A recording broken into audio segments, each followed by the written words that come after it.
सीताराई मेरो गेस हामी चाहिँ यहाँ ग्लेसियर कोकियाको माथि ग्लेसियर गएको ग्लेसियर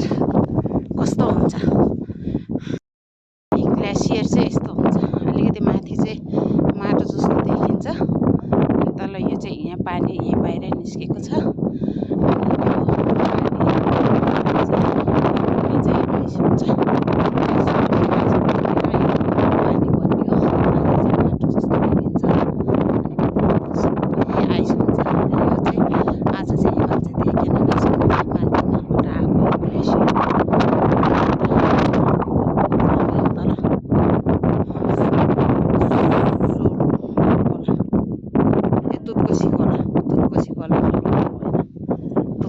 यहीँबाट आउने जाने हो।